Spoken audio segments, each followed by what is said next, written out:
Hello बच्चों, good morning. मैं प्रवेश कुमार, कृषक बाल विद्या मंदिर इंटर कॉलेज भोपापुर से। ठीक है, आज हम आपको कक्षा 8 विषय विज्ञान के बारे में पढ़ाएंगे, जिसमें कि पहला चैप्टर आपका ब्रह्मांड है। ठीक है, इसमें कुछ पठनीय बिंदु हैं जिनके बारे में हम आज चर्चा करेंगे। ठीक, पठनीय बिंदु में इसके अंतर्गत हम ब्रह्मांड के बारे में पढ़ेंगे। ठीक है, ब्रह्मांड में क्या क्या पाया जाता है, जैसे तारे होते हैं, इसके बारे में पढ़ेंगे। तारामंडल के बारे में जानेंगे, सूर्य के बारे में पढ़ेंगे, चंद्रमा के बारे में पढ़ेंगे, ग्रह और हमारे कुछ खगोलीय पिंड होते हैं और कृत्रिम उपग्रह होते हैं, इसके बारे में हम आज अध्ययन करेंगे। तो सबसे पहले हम देखते हैं ब्रह्मांड क्या होता है, व्हाट इज यूनिवर्स। ठीक है, तो आपने देखा होगा कि हम सब लोग पृथ्वी पर रहते हैं, और अगर हम आसमान की ओर, ऊपर की ओर, अगर आकाश की ओर देखते हैं तो वहाँ पर एक अंतहीन क्षेत्र, बहुत विशालकाय क्षेत्र पाया जाता है। ठीक है, इसी को हम ब्रह्मांड कहते हैं। कैसे होता है, मतलब बहुत ही विशाल और अंतहीन क्षेत्र, अंतहीन क्षेत्र होता है। ठीक है, अंतहीन क्षेत्र होता है, उसी को हम क्या कहते हैं, ब्रह्मांड कहते हैं। ठीक है, या हम दूसरी भाषा में कह सकते हैं कि जो हमारा आकाश होता है, जो हमारा आकाश होता है और उसके अगल बगल, ठीक है, बहुत सारा रिक्त स्थान पाया जाता है, बहुत रिक्त स्थान पाया जाता है जहाँ पर कोई भी चीज़ अवेलेबल नहीं है, उसे हम क्या कहते हैं, ब्रह्मांड कहते हैं। ठीक है, उसे हम क्या कहते हैं, ब्रह्मांड कहते हैं। अब ब्रह्मांड में बहुत सारे आकाशीय पिंड होते हैं। ब्रह्मांड में बहुत सारे क्या पाए जाते हैं, आकाशीय पिंड होते हैं। ठीक है, आकाशीय पिंड जैसे तारे, ठीक है, ग्रह, ठीक है, उपग्रह और धूमकेतु, होते हैं, धूमकेतु पाए जाते हैं। ठीक है, तो ब्रह्मांड जो हमारा वो बहुत ही विशाल और अंतहीन क्षेत्र होता है, जिसे हम ब्रह्मांड कहते हैं। ब्रह्मांड में कुछ आकाशीय पिंड होते हैं, जैसे जिसको हम तारे कहते हैं, ग्रह होते हैं, उपग्रह होते हैं और धूमकेतु होते हैं। यह सब किस में पाए जाते हैं, ब्रह्मांड में पाए जाते हैं। ठीक, जो तारे होते हैं हमारे, जो तारे हमारे होते हैं, ठीक है, तारे हमारे असंख्य होते हैं। क्या होते हैं, असंख्य होते हैं। ब्रह्मांड है, ब्रह्मांड में जो तारे होते हैं वे बहुत ही ज़्यादा होते हैं, मतलब असंख्य होते हैं, जिनको हम गिन नहीं सकते हैं। ठीक है, अब इन्हीं तारे के समूह को, जो तारे होते हैं, इन्हीं तारे के समूह को, इन्हीं तारे के समूह को हम क्या कहते हैं, मंदाकिनी कहते हैं। तारे के समूह को मंदाकिनी क्या कहते हैं, मंदाकिनी कहते हैं। ठीक है, इन्हीं तारे के समूह को हम मंदाकिनी कहते हैं। ठीक, अब जो मंदाकिनी होती हैं, ठीक है, ये कितने प्रकार की होती हैं, ये 3 प्रकार की होती हैं। जो मंदाकिनी होती हैं वो कितने प्रकार की होती हैं, 3 प्रकार की होती हैं। आइए हम देखते हैं मंदाकिनियों के प्रकार। ठीक है, जो हमारा मंदाकिनी होता है 3 प्रकार की होती हैं। ठीक, नंबर 1 होता है सर्पिलाकार, सर्पिलाकार मंदाकिनी होती है। दूसरा दीर्घ वृत्ताकार होती हैं। ठीक है, और तीसरा क्या है हमारा, विषमाकार। ठीक है, ये हमारी क्या है, मंदाकिनी है। क्या है, हमारी मंदाकिनी है। ठीक है, अब हम देखेंगे कि जो सूर्य है वो भी हमारा एक क्या है, तारा है। सूर्य जो है वो क्या है, तारा है, और वह किस में पाया जाता है, सर्पिलाकार मंदाकिनी में। जो सूर्य है वो हमारा एक तारा होता है, और वो किस में पाया जाता है, सर्पिलाकार मंदाकिनी में पाया जाता है। ठीक है, अच्छा, हम सब लोग जहाँ पे रहते हैं, ठीक है, वह सर्पिलाकार मंदाकिनी में रहते हैं। ठीक है, और कई मंदाकिनी मिलकर, ठीक है, क्या बनाती हैं, आकाश गंगा बनाती हैं। ठीक है, क्या बनाती हैं, आकाश गंगा बनाती हैं, ठीक है। और सूर्य इसी मंदाकिनी का तारा है, ये मैंने पहले ही बता दिया है, ठीक है। अब मंदाकिनी का तारा है, जो सूर्य जो है अपने गुरुत्वाकर्षण बल के कारण ही, जो सूर्य होता है वह अपने गुरुत्वाकर्षण बल के कारण ही, ठीक है, सभी को एक साथ बांधे रखता है। जितने भी ग्रह हैं उन सभी को एक साथ बांधे रहता है, ठीक है। अब हम देखते हैं कि पृथ्वी हमारा एक ऐसा ग्रह है जो हमारी पृथ्वी है, ठीक है। हमारी जो पृथ्वी है वह एक ऐसा ग्रह है जिस पर केवल जीवन संभव है, अन्य ग्रहों पर जीवन असंभव होता है, ठीक है। अन्य ग्रहों पर जीवन असंभव होता है, ठीक। अब ये हमारे क्या हो गए, ब्रह्मांड हो गए, जिसमें आकाशीय पिंड, तारे, ग्रह, उपग्रह और धूमकेतु हो गए। ये आपकी मंदाकिनी हो गई, जिसमें सर्पिलाकार, दीर्घवृत्ताकार, विषमाकार होती है, ठीक है। और इस मंदाकिनी को हम आकाशगंगा कहते हैं, ठीक है। अब हम किसके बारे में बात करेंगे बेटा, तारों के बारे में। किसके बारे में पढ़ेंगे, तारे के बारे में। तारे हमारे क्या होते हैं, आपने देखा होगा कि तारे कहाँ पाए जाते हैं, अपने ब्रह्मांड में पाए जाते हैं। तारे क्या होते हैं, चमकते रहते हैं, टिमटिमाते हैं, ठीक है। तारे जिसको हम स्टार्स कहते हैं, ठीक है। तारे क्या होते हैं, ये एक प्रकार के आग के, ये एक प्रकार के खगोलीय पिंड हैं, ठीक है। ये क्या है, एक प्रकार के खगोलीय पिंड हैं, खगोलीय पिंड हैं, ठीक है। एक प्रकार के खगोलीय पिंड हैं जो लगातार प्रकाश क्या करते हैं, जो लगातार प्रकाश एवं ऊष्मा, ठीक है ना, उत्सर्जित करते हैं, उत्सर्जित करते हैं, ठीक है। तारे हमारे खगोलीय पिंड होते हैं जो लगातार प्रकाश एवं ऊर्जा उत्सर्जित करते हैं। सूर्य भी हमारा एक तारा होता है, जो हमारा सूर्य है, ठीक है। सूर्य भी क्या है, एक तारा है, ठीक है। आपने देखा होगा कि वो हमेशा क्या करता रहता है, चमकता रहता है, ठीक है। अब तारे ज्वलनशील गैसों के बने बड़े गोले होते हैं। जो तारे होते हैं ये ज्वलनशील गैसों के बने बड़े क्या होते हैं, गोले होते हैं। आपने देखा होगा, ठीक है, स्टार्स को, कि वो चमकते रहते हैं। इसीलिए वो चमकते हैं क्योंकि उनमें स्वयं का अपना क्या होता है, प्रकाश होता है, ठीक है। और वो ऊष्मा भी उत्सर्जित करते रहते हैं, ठीक। अब तारों में दो प्रकार की गैसें होती हैं, जो स्टार्स होते हैं, ठीक है। जो तारे होते हैं इसमें दो प्रकार की गैसें होती हैं। कौन कौन सी, एक तो हाइड्रोजन होता है, क्या होता है, हाइड्रोजन, और दूसरा क्या होता है, हीलियम, ठीक है। ये जो है गैसें पाई जाती हैं।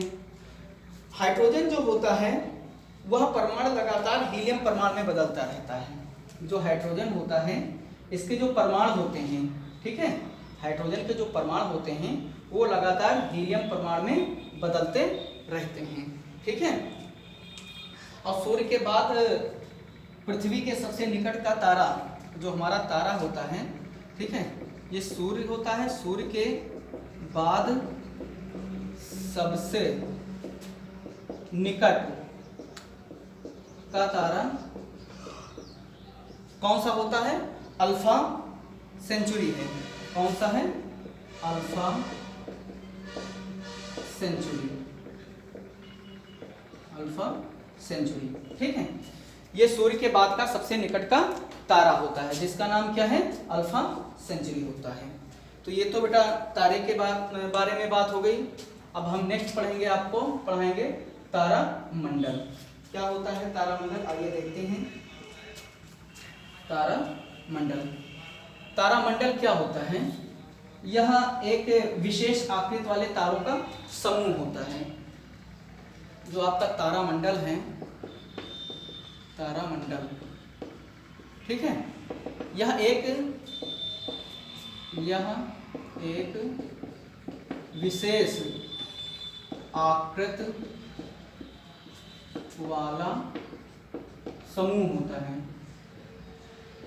आकृति वाला समूह होता है, जिसे हम क्या कहते हैं, तारामंडल कहते हैं, जिसे हम क्या कहते हैं, तारामंडल कहते हैं।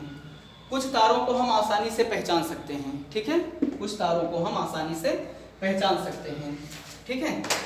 अब जैसे होता है दीर्घ, ठीक है, या फिर वृहत जिसको कहते हैं, वृहत सप्तऋषि तारामंडल,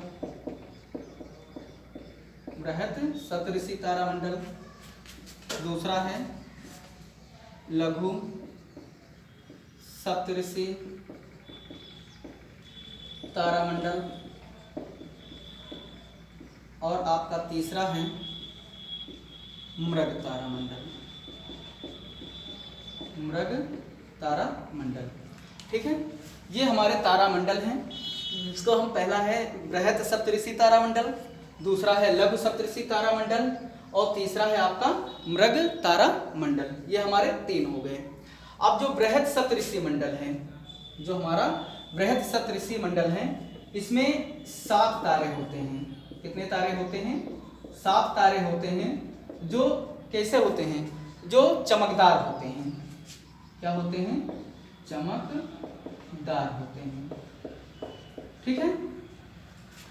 फिर लघु सप्तऋषि तारामंडल, जो लघु सप्तऋषि तारामंडल है, इसमें भी 7 तारे, इसमें भी 7 तारे चमकीले होते हैं। कैसे होते हैं? 7 तारे चमकीले होते हैं, चमकीले होते हैं, ठीक है। और आपने सुना होगा एक हमारा ध्रुव तारा पाया जाता है। क्या पाया जाता है? ध्रुव तारा, ठीक। तो जो हमारा ध्रुव तारा होता है, ये लघु सप्तऋषि तारामंडल के हैंडल पे स्थित होता है, ठीक है। वहां पर यह ध्रुव तारा पाया जाता है। मृग तारामंडल क्या होता है?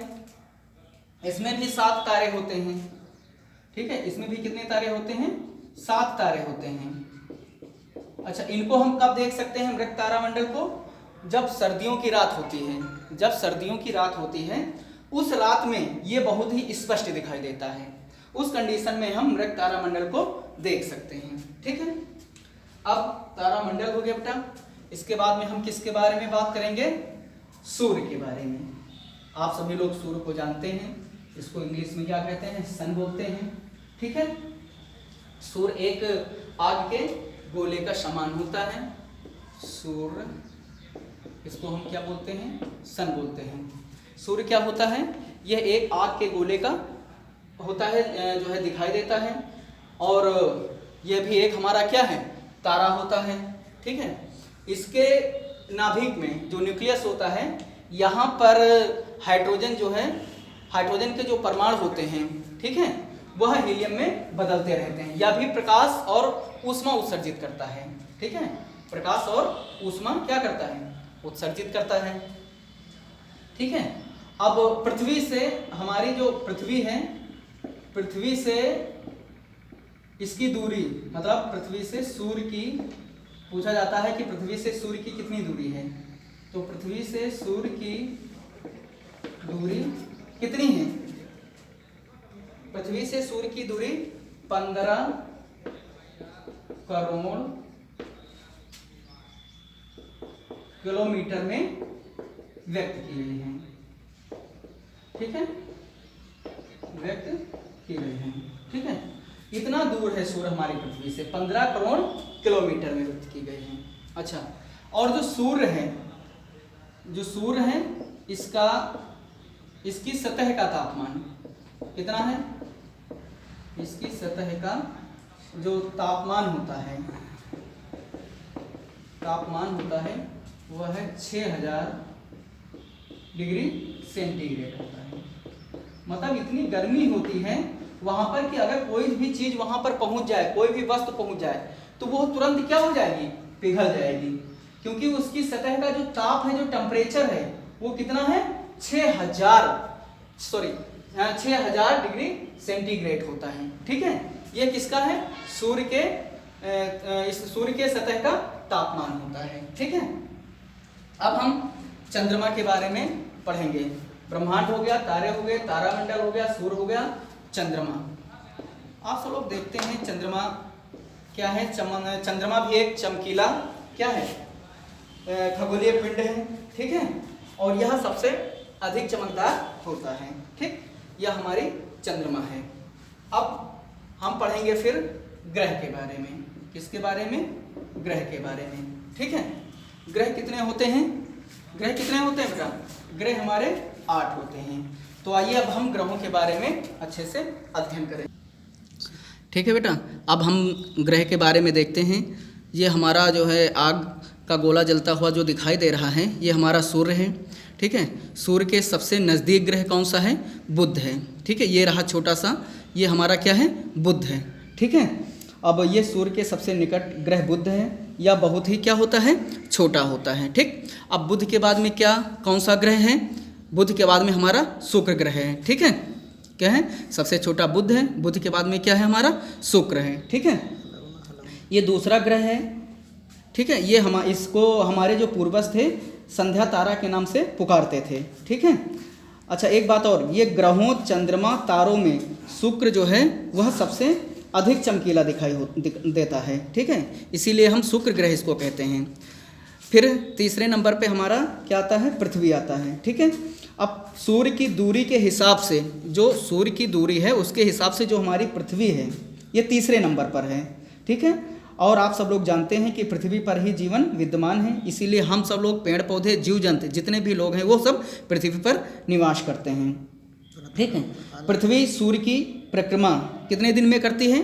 365.25 दिन में पूरा करती है, मतलब 365.25 दिन में पूरी करती है। ये इसके जो है इसका परिक्रमा, सूर्य का परिक्रमा करती रहती है, ठीक है, जिसे हम एक वर्ष कहते हैं।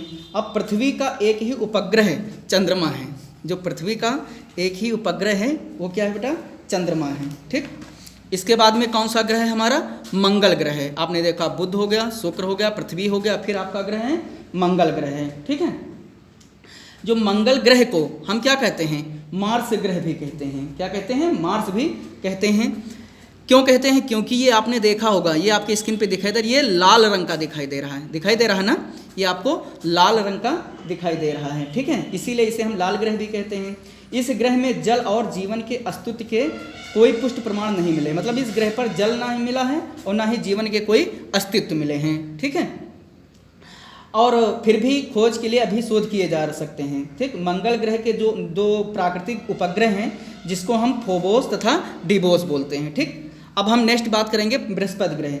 जो बृहस्पति ग्रह आपने देख लिया है, आपके स्क्रीन पे है कि जो बृहस्पति ग्रह है यह सभी ग्रहों में सबसे बड़ा ग्रह होता है, ठीक है।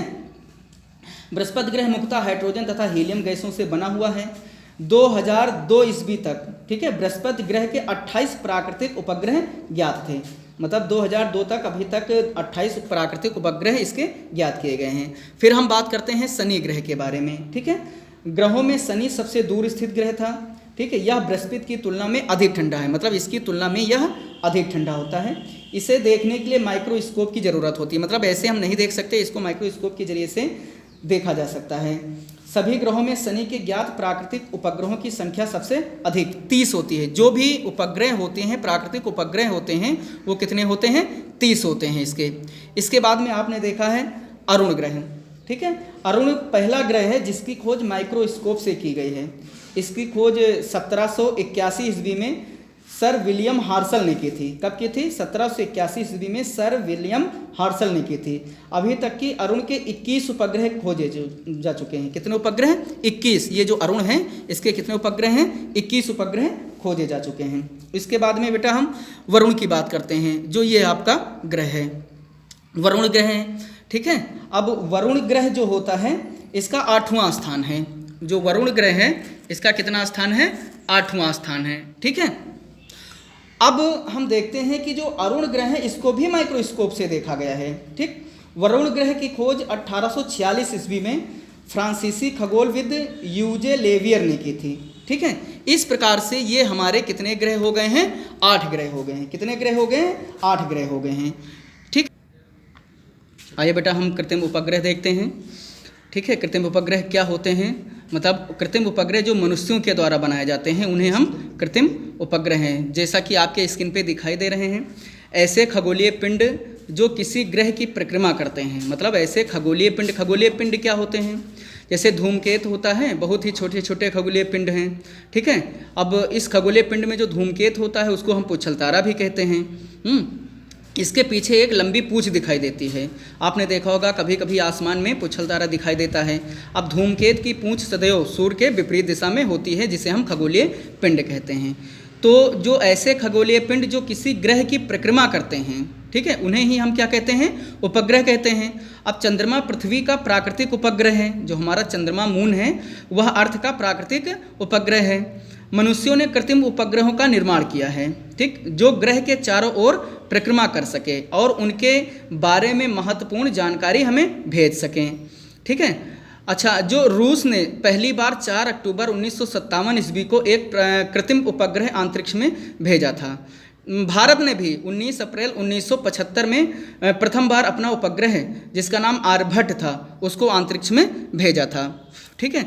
ये हमें ब्रह्मांड के बारे में, ठीक है, मौसम के बारे में, ठीक है, अन्य सभी चीज़ों के बारे में हमें जानकारी प्रदान करता है, ठीक है बेटा। तो ये हमारा कृत्रिम उपग्रह हो गए।